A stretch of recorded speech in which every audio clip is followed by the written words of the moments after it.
Good morning.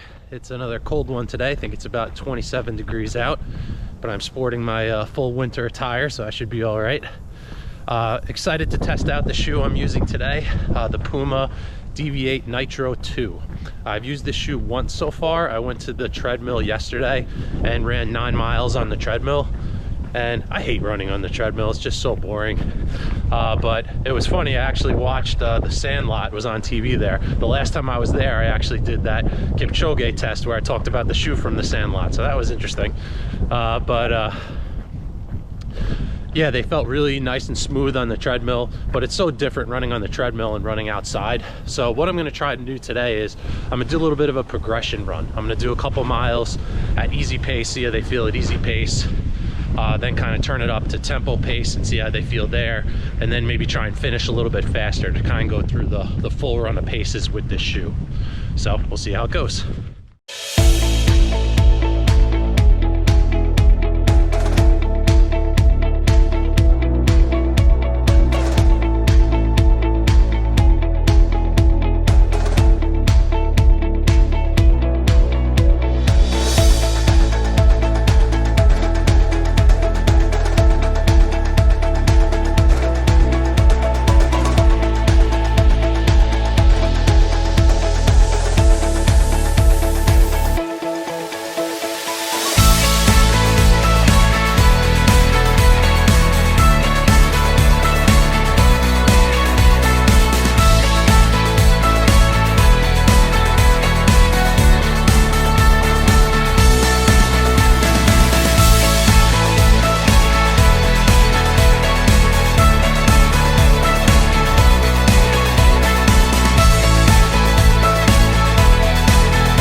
Puma, the big cat is back.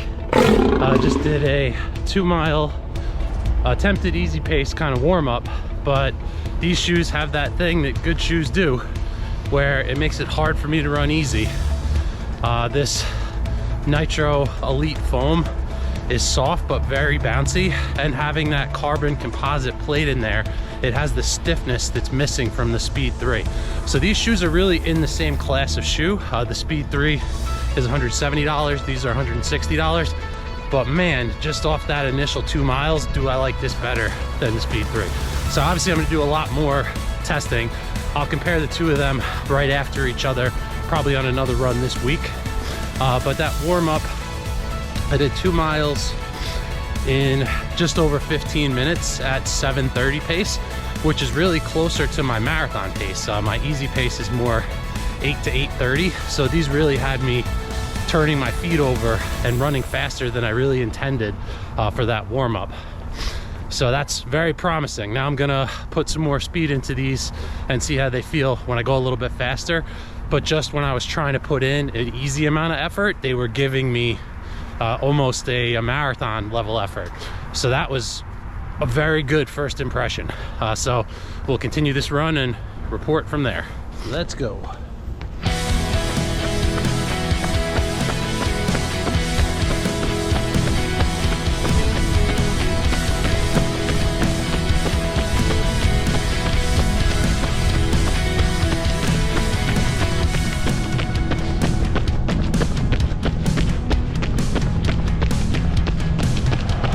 Okay, now I'm starting to get excited. Song that came on for that next segment there was Metallica, Master of Puppets. So I just channeled my inner Eddie Munson. I had the most metal miles ever right there.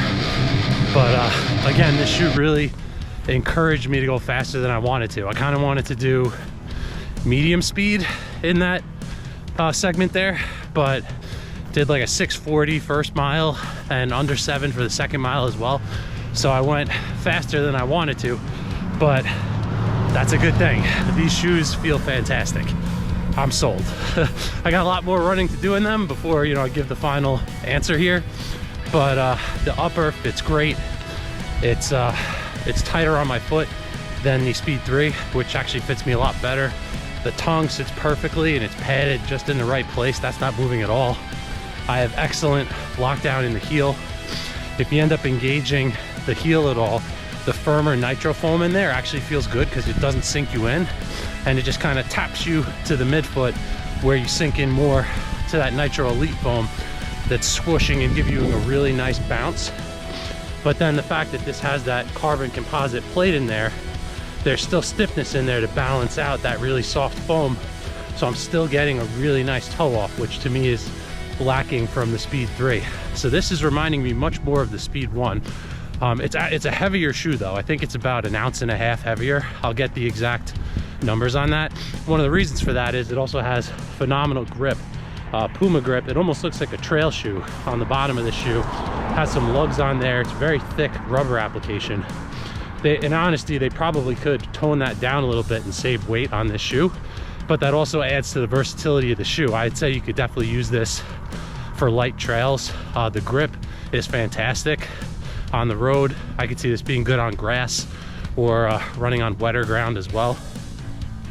And it's going to be very durable. So I see the next several weeks, this is going to be the shoe I'm reaching for a lot of runs, because this can really handle tempo runs as well as daily runs. It's going to be really durable. It's really comfortable. The foam's kind of reminding me of Light Strike Pro, where I'm sinking in that little bit, but it's a nice responsive bounce that I'm getting. I'm not sinking into it too much. So absolutely phenomenal right now. These are a fantastic shoe. So now I think I'm going to take it easy the rest of this run, because I went a little bit too hard there. I wasn't intending on making this a speed day. So more to come. Now that's what I'm talking about. This shoe's making a better first impression on me than probably any shoe I've tried in several months. Probably going back to the Adios Pro 3 was the last time I put on a shoe and I was like, this one has it, like right away. So yeah, the last couple miles I was trying to run easy, but I still did like a 7:26 and like a 7:45, so I was still under 8-minute pace, even trying to hold back. These just have a fantastic bounce and pop. Even if you're trying to lean back into the shoe and kind of take it easy, the heel being a little bit firmer kind of pops you to the midfoot. The plate's right there and just gives you that nice toe off. So even without putting a lot of effort into these shoes, they're giving you a lot of efficiency back. The only negatives I could see, this is reminding me of the Speed 1, where this would be a tough one for me to wear for easy days, just because it makes me want to run faster. And when you do run faster, it just feels so good. It makes you smile, so that's a good thing. But it would be tough for me to run easy pace in these shoes, because I would just want to go faster, because they just reward you for doing it. The more power you put into them, the more that toe spring is there, and it just gives it back to you. These are phenomenal. I love them. The other only downside really I can think of, other than they don't let you run slow, is the weight of the shoe. I believe these are close to 11 ounces in my size. I haven't weighed them yet, so they are a little bit heavier than what I would normally use for a tempo shoe. So I have to do a few more runs in these. I want to take them out for a fartlek run, for a tempo run, see how they feel going at a higher speed for a longer period of time, if that weight makes any difference. But first impression of these, absolutely phenomenal. So I'm sporting the big cat today. I found this in my closet from like years ago. I'm like, I think I have a Puma shirt somewhere in there, but just figured I'd take that out for the Puma video. So since that footage that I showed, I took these shoes on a interval run, where I did about a 2-mile warm-up, and I actually was able to go my easy pace this time. I relaxed a little bit and averaged like 8-minute mile pace for 2 miles. And then I did 10 intervals of 1 minute, where I was trying to run as fast as I could in the shoe, and then a minute recovery in between, and then kind of cool down at the end. But I'm actually, I was looking on YouTube at how to edit videos and learn some new tricks, because I'm still pretty new to this. So like and subscribe, by the way. I saw that I can add a picture, so I'm going to put a picture right here, and it's going to show the speeds that I was going during those intervals. So basically, I was able to get this up to 5:14 mile pace at the fastest, and that was actually in the 10th interval, so that's actually kind of impressive that I went fastest at the end, because I'm like, all right, this is the last one, let's get it. But the rest of the ones in there were 5:46, 5:45, 5:47, 5:53, 6:29. That one I was going uphill and the wind was blowing in my face, so that one's an outlier. 5:42, 6:01, 5:51, 6:02, and then 5:14 was the last one. So definitely able to get up to some pretty decent paces in this shoe, faster than I thought. And what was interesting about that too, I said kind of the only negative with this shoe is the weight, but it's really not that heavy compared to some of the shoes I was comparing it to. It's about an ounce heavier, a little bit less than an ounce heavier than the Speed 3. But to me, I'm able to get much more speed from this shoe than the Speed 3, mainly because of the bounciness of this foam and the fact that it has a stiffer plate in it. The Speed 3 has that nylon plate, but I really don't feel the plate in the Speed 3. Looking at this shoe, you can bend it right in half.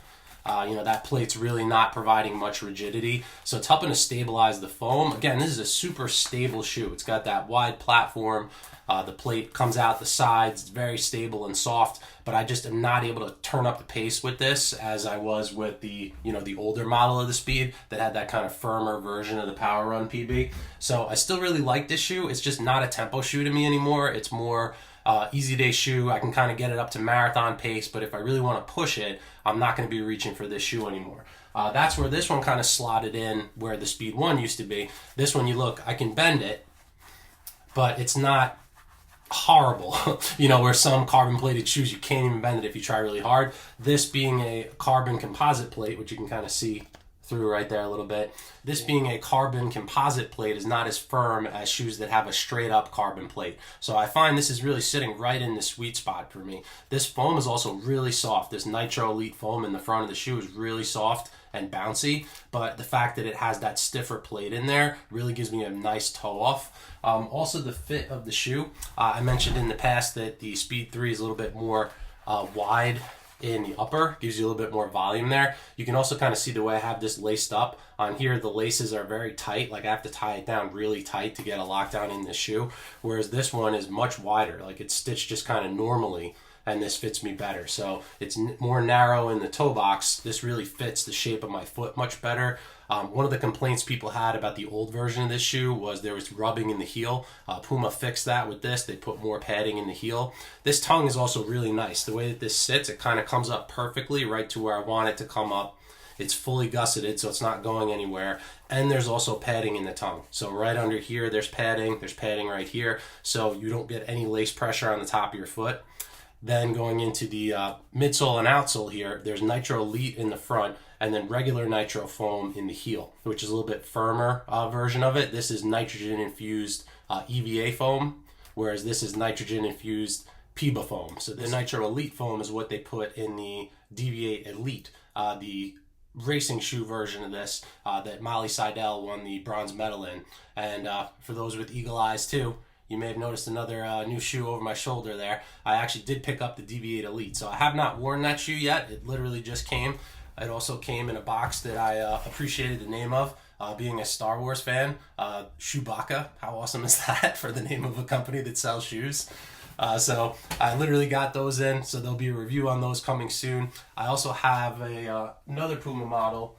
This is the Velocity Nitro 2. This is more of a daily trainer. It's a little bit more heavy. I have 58 miles in this shoe so far.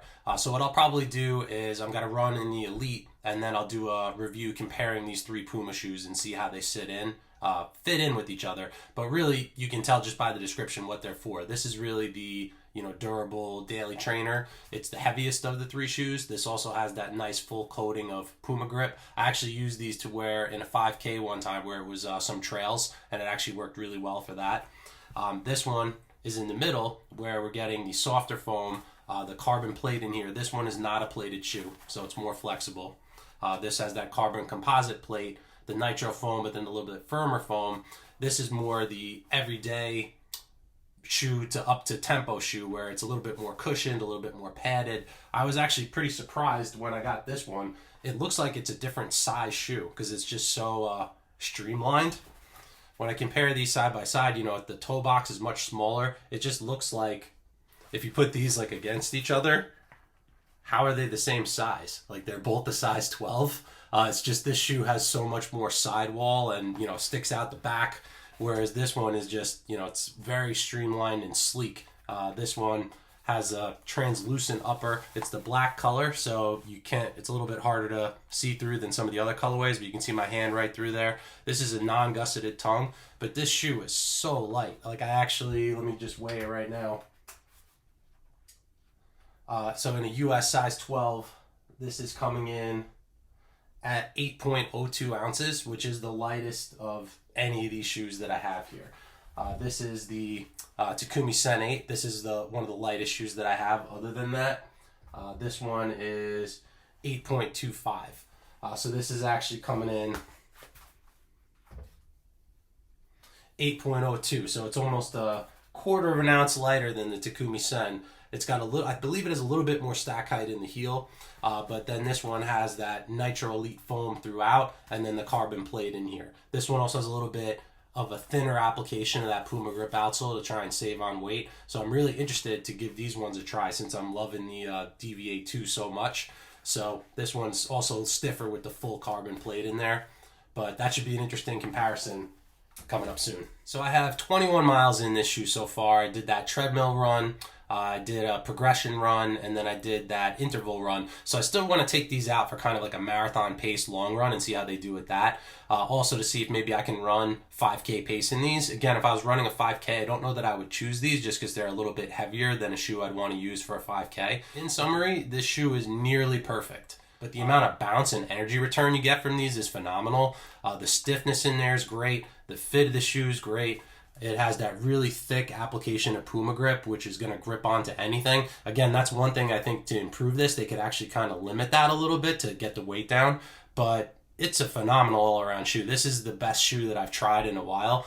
It'll be up there for shoe of the year for me this year. We'll see if anything else new comes out. I guess technically this is a 2022 shoe, so it really should be shoe of the year for next year, or last year for that matter. But it's new to me this year, so this is on the top of my list right now. Just taking this out of the box and putting it on, I was so impressed with just, again, the amount of things that this does well. The feel on your foot is phenomenal, so I'm going to enjoy continuing to put runs in this. I'll do an updated review once I do more runs in it and get it past 50 miles, but I want to do a first impression review and get that out there.